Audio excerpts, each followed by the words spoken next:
보형물 삽입 후 흔히 발생할 수 있는 합병증으로는 보형물이 이렇게 만져진다든지 비친다든지 이제 노출 등이 일어날 수 있습니다.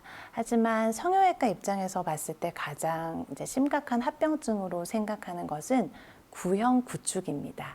이제 보형물의 구형 구축 현상이라고 해서 수술 후에 가슴이 딱딱해지면서 통증을 유발하기도 하고 심한 경우에는 보형물이 정상적인 위치를 벗어나서 이렇게 변형된 형태로 나타나기도 하는데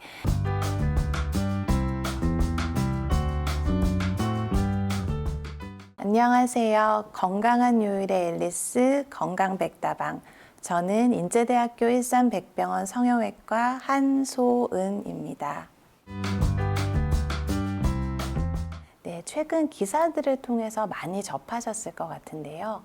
보형물을 이용한 유방 수술 이후에 유방 보형물 연관 역형성 대세포 림프종이 발생했다는 보고가 있었습니다. 이 문제는 거친 표면의 텍스처드 보형물을 사용한 환자분에서만 문제가 된 것으로 보고되어서 현재 국내에서는 해당 회사의 보형물을 사용하지 않고 이렇게 표면이 매끄럽고 라운드 모양의 보형물만 사용하고 있습니다. 표면이 거친 그 보형물은 어떤 장점이 있었길래 나왔던 거예요?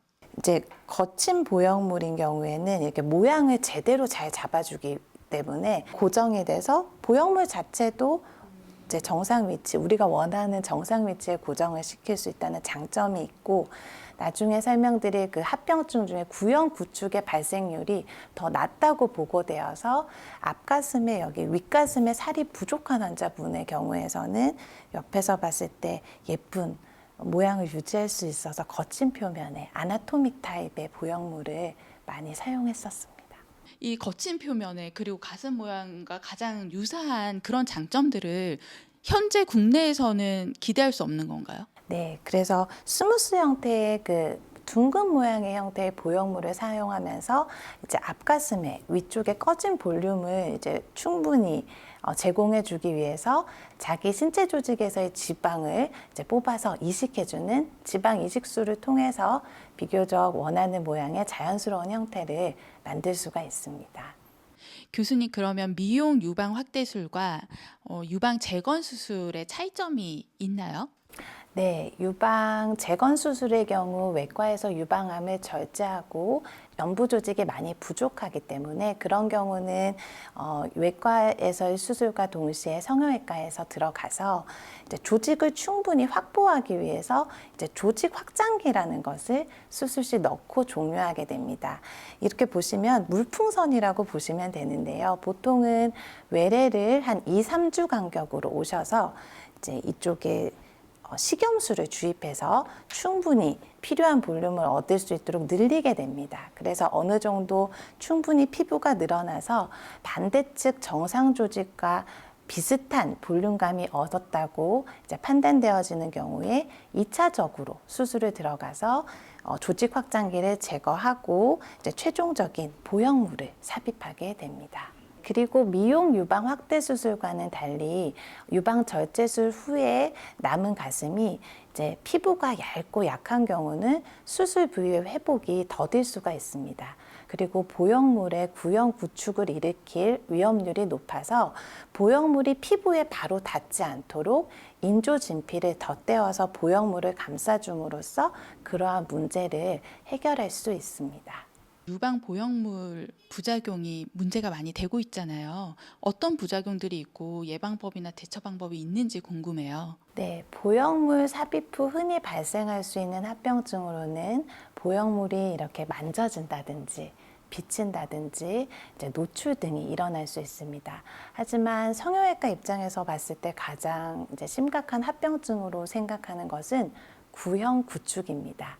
이제 보형물의 구형 구축 현상이라고 해서 수술 후에 가슴이 딱딱해지면서 통증을 유발하기도 하고 심한 경우에는 보형물이 정상적인 위치를 벗어나서 이렇게 변형된 형태로 나타나기도 하는데 이제 이러한 현상은 보형물이 사실은 이물질이라서 우리 몸에 들어오게 되면은 우리 몸이 자연적으로 이제 이것을 이물질이라고 생각하고 피막을 이렇게 형성하게 됩니다. 이런 것은 정상적인 반응인데 이 피막이 비정상적으로 이제 과잉 증식해서 두꺼워지면서 보형물을 압박하게 되는 구형 구축 증상이 나타날 수 있습니다.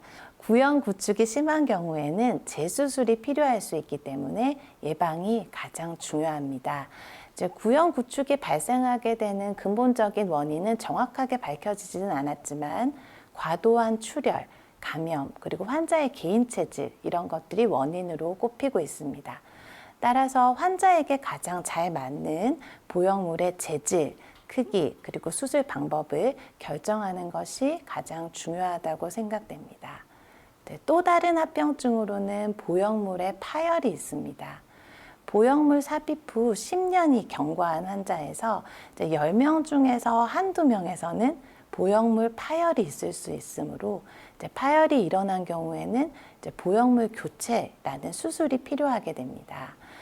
보형물 파열 초반에는 증상이 없는 경우가 많기 때문에 보형물이 파열되었는지도 모르는 채 이렇게 지내시는 경우가 있습니다.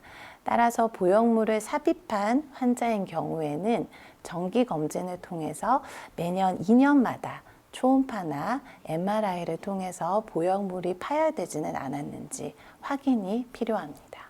유방 미용 성형을 생각하고 계신 분들이 반드시 고려해야 될 점 어떤 것들이 있을까요? 보형물을 이용한 유방 수술을 한 환자에서 유방 보형물 연관 역형성 대세포 림프종이 발생했다는 이제 기사가 뜨므로 환자분들이 많이 걱정을 하시는데요.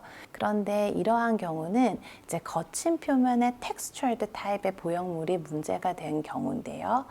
이 질병은 아주 희귀한 질병이고 적절하게 치료를 했을 때 예후가 좋기 때문에 유방 보형물을 이식한 환자들이 이제 과도하게 불필요한 불안감을 가지면서 예방 차원에서의 보형물을 제거하는 것을 권하지는 않습니다.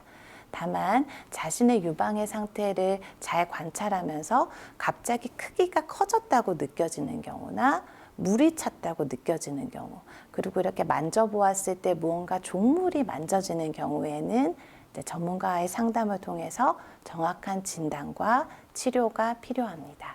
보형물로 인한 합병증을 많이 걱정하시거나 외과에서 많은 양의 조직을 제거했기 때문에 그런 충분한 양을 가지고 오면서 자연스럽게 재건을 원하시는 경우, 그리고 영구적인 자신의 살로 하기를 원하시는 경우, 그리고 나이에 따른 자연스러운 변화를 추구하시는 분들은 인공 보형물보다는 자가 조직을 위한 재건 수술을 주로 선택하십니다. 건강한 요일의 앨리스, 좋아요, 구독 부탁드려요.